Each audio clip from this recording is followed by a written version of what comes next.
Next up, we have Chris Howie, with quite a stark example of an unfit workplace as a result of occupational violence. You'll all have been familiar with the Hands Off Our Ambos social media campaign, which went viral. Our paramedics and ambulance officers work in completely unfamiliar and uncharted volatile environments in their workplace. Ambos have to contend not only with the needs of their patients, but also with the members of the public who, through anxiety, deliberate belligerence or intoxication, can exhibit the most aggressive and violent forms of challenging behaviour. So Chris, let's hear some more about what the SA Ambulance Service is doing to create a fit workplace for their workers. Please join me in welcoming Chris to the stage.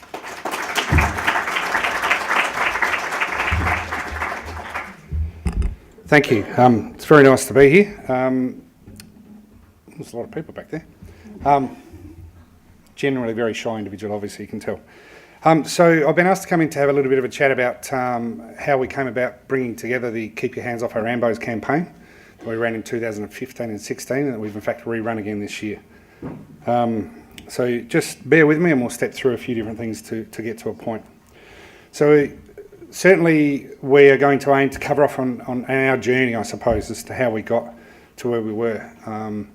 This was becoming a big issue in terms of our staff's psychological wellbeing, as well as their physical wellbeing, obviously. So I'm going to cover off on a few points throughout the presentation about how we identified the issue, looking at the data and pulling it all apart and understanding what was really happening and what we could do to manage it.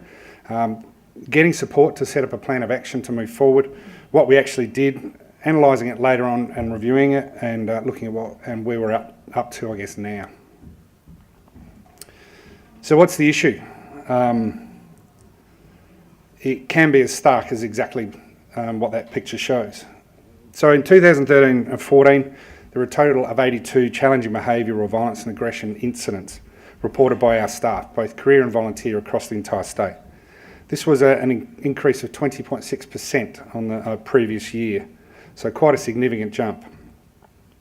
In late 2013, SA Health formed the Recognition and Management of Challenging Behaviour Working Party. So representatives from all elements of SA Health, all of the health agencies, and relevant parties such as Drug and Alcohol Services were invited to be part of this working group, which I went on, and they're going to regret that for years and years. Myself, and I guess the reason I say that is myself and one of the representatives from an emergency department were very, not at loggerheads, but we certainly were prepared to challenge the thinking of some of the people from the other settings. So there was residential aged care and all, mental health, and as I say, drug and alcohol. And we had quite a different perspective on what was challenging behaviour versus what is violence and aggression. So we had multiple debate points backwards and forwards to understand exactly what was the difference between the two, and ultimately it came down to just one word: intent. Somebody who's got a medical problem or a mental health problem, who's actually acutely unwell, who lashes out for fear, anxiety about the circumstance or something, that is challenging behaviour. Somebody who looks you square in the eye just before they spit in your face, that's quite different. That is a very, very different thing because of the intent. So where does all this violence and aggression in terms of Ambos actually happen?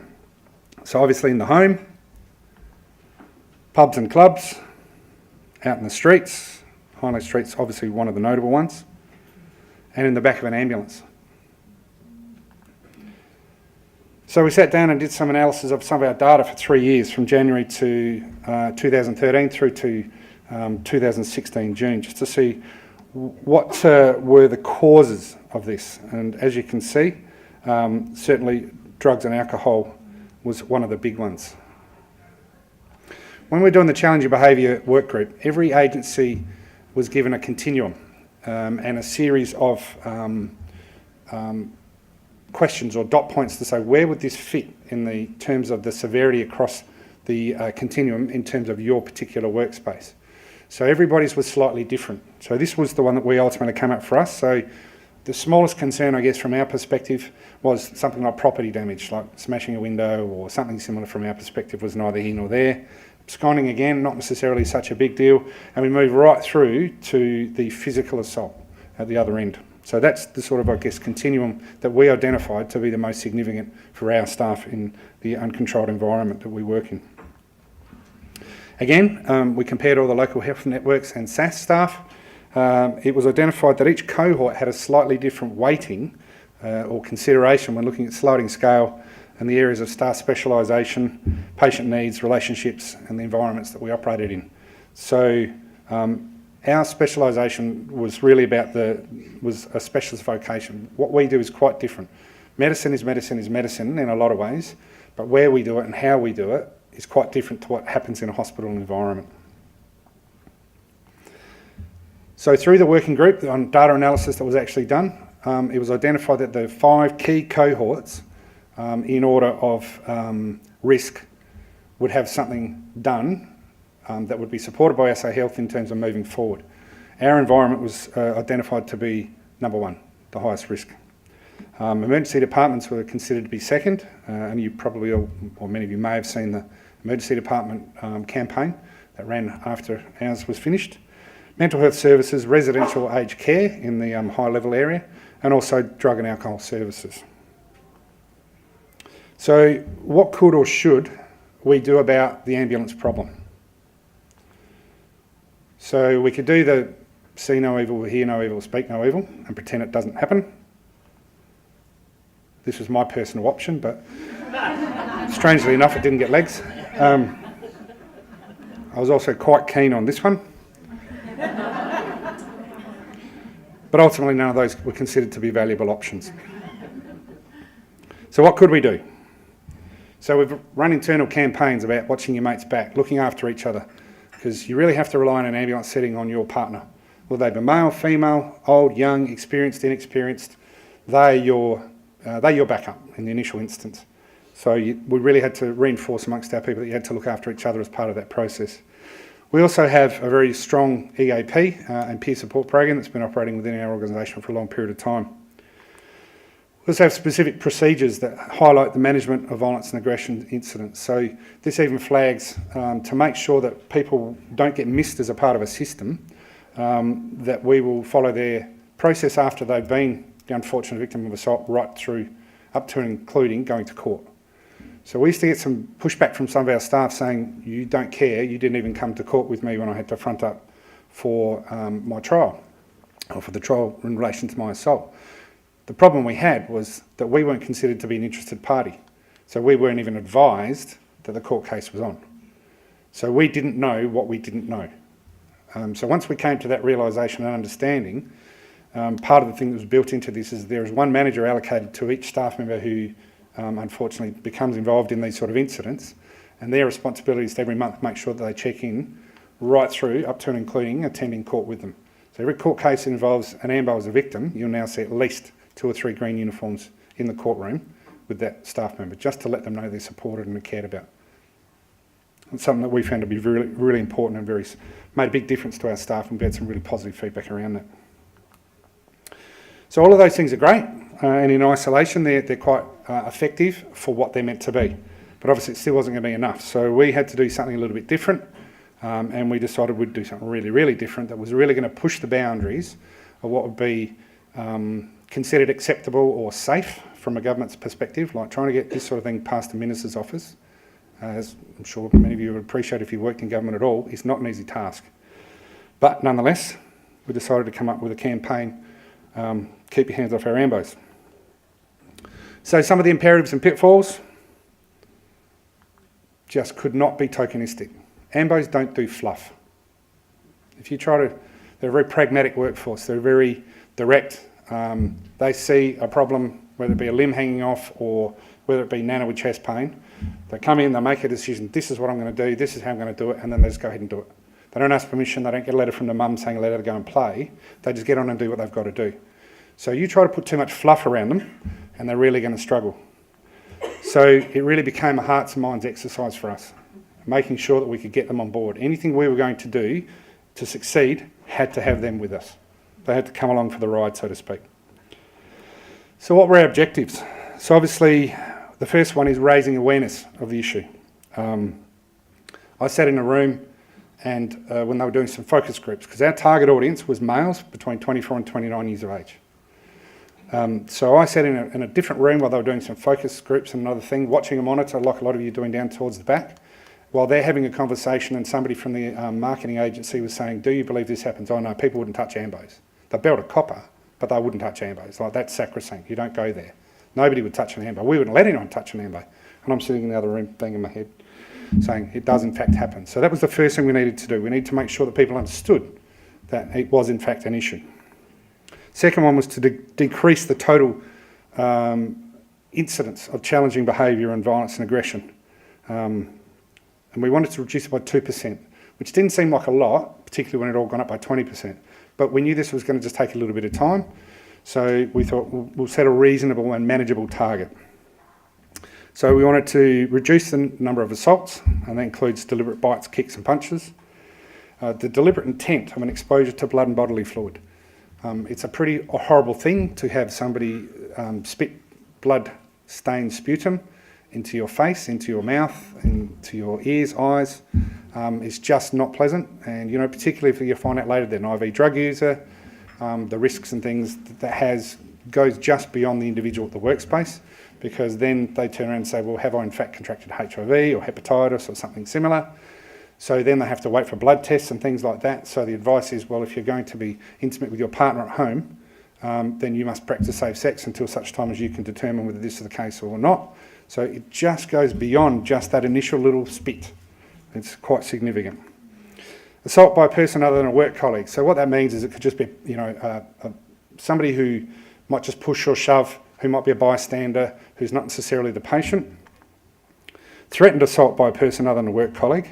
We don't, just for that reference, we don't have Ambos punching each other or threatening to punch each other. It's just, that's just the categories that comes out of it. There's a lot of love. And verbal aggression by a person other than a work colleague. It's a really interesting concept to think that the reality of daylight is that is probably one of the higher areas that we now have in our reporting data, is actually the threat of aggression or verbal aggression as opposed to physical aggression. So the other thing we wanted to do was to obviously, as I said before about the hearts and minds, make sure that our Ambos understood that they were supported by us as an employer, but also by the community at large. And that we would respond and support in the unfortunate instance that something happened to them. So how do we deliver it? Again, we thought, how do we reach all the people we're trying to reach? And so the big part of the focus of this was to actually engage in social media, noting that pretty well everybody now has a smartphone, so many people are on the social media apps, etc. So Facebook, YouTube was designed to sort of reach people who we were targeting, because that was the sort of, I guess, target-rich environment, for want of a better term. So did it get legs? So within the first 24 hours, it had reached over 1 million people, which is quite staggering. So like, we were talking to the advertising agency on the line with SA Health at the same time as I'm sitting there going, does that mean this many people have literally watched this? As you're just watching them tick, tick, tick, tick, tick, oops. Crazy, just crazy, and way beyond what I could comprehend, and way beyond what even the advertising agency could comprehend. So there was over 300,000 views in the first 24 hours, 23,000 likes and 8,000 shares. So that's viral. The other thing that was important from our perspective is that we saw nearly a 32% increase of staff feeling safer and supported by the organisation as a direct result of this campaign. So 32% increase in that is a pretty significant number. So that was a real win from our perspective. As I said, we really wanted to make sure we took the people with us on this journey, because it wasn't just about us and getting our stats down. This was about our people, our most precious resource. And it also, 75% of the general population turned around and said they were more aware of the issue and would be more likely to now try and intervene or do something to help protect our people and make sure. So that's pretty important. The other thing too is in terms of the data, we saw a pretty significant drop pretty promptly in terms of the physical acts of violence. But what we saw was a bit of an increase on the flip side of the reports of verbal aggression and threats of aggression. Now, that was also well received by the organisation in so much as we turn around and say, our people are starting to understand for the first time in however many years, it's not just part of the job. So for years, a lot of Ambos would go in and I'm going to punch your head in, I'm going to go and find your wife and I'm going to do this and I'm going to do that, and they'd just go, sure mate, move on. That was never reported. Now our culture has changed, that becomes something that we will actually log. We will have a full incident report submitted and we will track that data to make sure. So whilst the physical numbers were down and still stay down for the most part, we're still seeing a reasonable number of threats of aggression and violence. So we're actually okay with that because it means that our staff understand that it's not okay. So since the campaign, how are we doing with that? Good and bad. So there were 99 incidents reported in 2014, 163 in 2014 and 15. But as I say, in the first full month after the campaign launched, there were 7 attacks on our staff reported for that month, which is still too many, but that was compared to 25 the previous year. So that's a very big difference in terms of numbers. Bearing in mind also that our workload had increased, so we were going to more cases, but the incidents significantly dropped. So we've never been as proportionately impacted in terms of the physical violence since the campaign's been run. Again, right now, as I said before, we've still got an increase in numbers in terms of bit of a spike in numbers of reported incidents of verbal aggression or threats, but the actual physical numbers are still actually quite low. So, the world according to Chris, top 5 things we learned as part of this process. You've got to tackle the culture head on. From our perspective, that was one of the big things we decided we needed to do. We needed to make sure that we were just getting our people to understand it's not part of the job. You don't have to put up with this. Get your facts straight. Again, Ambos don't like fluff, so you've got to make sure you can track a before and an after, because the only way you can measure success or not is to make sure you've got something to measure it against. So it had to be measurable. So we did staff survey before, general public survey before, staff survey after, general public survey after, and that's how we were able to gain the yes, it improved or no, it didn't. Engage subject matter experts to guide you in pulling it all together, because I certainly don't know that much about pulling together media campaign, etc., etc. But we had some really great support from within SA Health to pull that together, and the advertising agency was superb to work with. If you intend to run the campaign, make sure your staff are going to buy in. That's the fluff thing that I was talking about before. They're going to be your strongest advocates, and they're going to be the ones who will help sell the message. So what gave it legs in the first place was Ambos, not just in Australia, but all over the world, picking this up and going, yep, this happens in our place too, from America, the Scandinavian countries, Europe, New Zealand. It just ran everywhere, and all the Ambos are saying this is fantastic. Even we had, some people saying, I wish my organisation would do something like this. And it must be supported from the top. So, as I said, this was a pretty daring campaign for a minister to approve. It was pretty confronting, it was pretty in your face. But the fact that we were able to do it on social media meant that we had a little less restriction than what we had on television. But yeah, we had champions from our CEO, all of our exec. SA Health got on board once we sort of got over that initial bit of damage. But yeah, it was all good.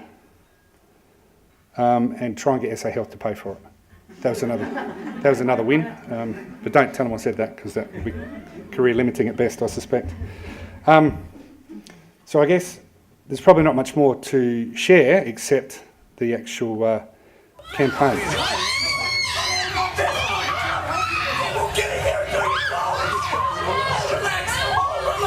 Assaults on South Australian ambulance officers, or Ambos as we call them, were on the rise. But research showed the public didn't believe it was a real issue. Our challenge was to raise awareness and make the unbelievable believable. Our response was to capture an incident, not make an ad. There were no scripts. Each actor was simply given a context. Their performances were driven by pure instinct and emotion. The paramedics were real. Their reactions were based on first-hand experience. Using the visual language of user-generated content, everything was captured in a simple vertical format on an iPhone 4 in a single take. No edits, no treatments. The video wasn't launched with any fanfare. It was simply posted on Facebook and YouTube without any paid support. Within a week, it had been viewed 1 million times and engaged over 70,000 people through likes, comments and shares. Not as an ad, but as social content. It was also picked up by national news agencies and current affairs programs. They get kicked, they get punched. And endorsed by leaders in government. With so much attention being focused on the issue, the public finally came to understand what our Ambos go through in the line of duty. In the 2 months following the release of the video, violent incidents against our Ambos fell by an incredible 42%. In the end, we didn't just make people aware, we made them care.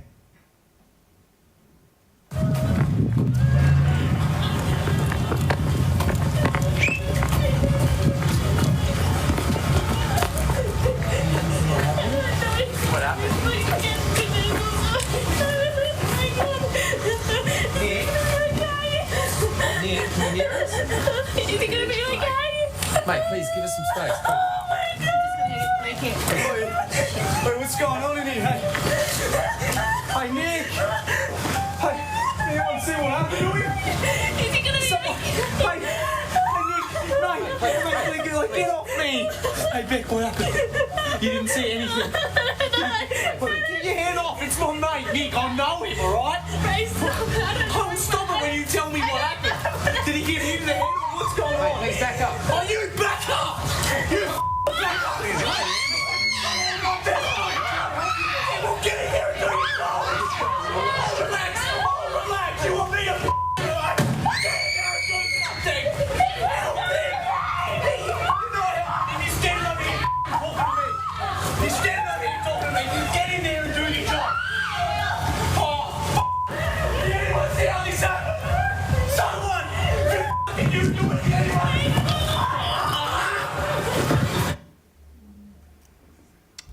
Thank you.